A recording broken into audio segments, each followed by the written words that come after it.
భారతీయులకు జ్యోతిష్యాలపై నమ్మకం ఉంది. గ్రహాలు, తిథుల వల్ల మనిషి భవిష్యత్తు ఆధారపడి ఉంటుందని చెప్పుకుంటారు. అలా చాలా చోట్ల నిజమయ్యాయి కూడా.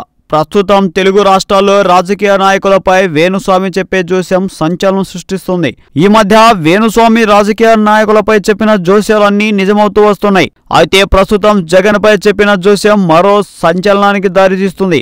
జగన్ జాతకంలో సీఎం అవుతాడని ఉందని మరో ఇంట్రెస్టింగ్ పాయింట్ కి తెరలేపారు వేణుస్వామి. ఈ విషయాన్ని వేణుస్వామి అక్టోబర్ నెలలోనే చెప్పాడు. జగన్ మే తర్వాత జూన్ జూలైలో తీసుకోబోయే నిర్ణయాలు యావత్ దేశాన్ని తన వైపు తిరిగేలా చేస్తాయన్నారు. ఆయన అన్నట్టుగా అన్ని జరుగుతూనే ఉన్నాయి. జగన్ అంతే దూకుడుగా నిర్ణయాలు తీసుకుంటున్నారు. దీంతో రాజకీయాలన్నీ ఆయన వైపే చూస్తున్నాయి. ఇంతకీ ఆయన ఏం చెప్పారంటే, జగన్ 21 డిసెంబర్ 1972లో పుట్టారు. అంటే మిథున రాశి.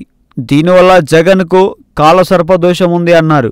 శని బయట ఉన్నాడు, బుధు మహాదశలో నడుస్తుంది, లగ్నంలో కుజుడు ఉన్నాడు. ఇలా ఉండడం వల్ల జగన్ డబ్బులు, వ్యాపారాల్లో లాభాలు మెండుగా ఉంటాయట.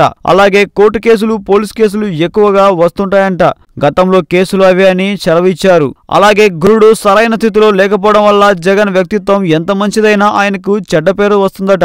అందరూ జగన్ గురించి బ్యాడ్ ఒపీనియన్ కలిగి ఉండటం 2014లో అలాగే జరిగిందని, అందుకే గెలవలేకపోయారని చెప్పాడు. అలాగే మొన్న విశాఖలో జరిగిన సంఘటనలో అందులో భాగంగానే అంటూ వేణుస్వామి చెప్పారు.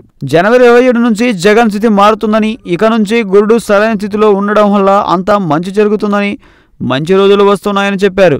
విశాఖలో జరిగిన సంఘటన అందుకు నిదర్శనమని చెప్పారు. 2019లో వేణుస్వామి చెప్పిన జోస్యం నిజం కావాలని, అలాగే ఈ విషయం అందరికీ తెలిసేలా జగన్ అభిమానంతా షేర్ చేయండి.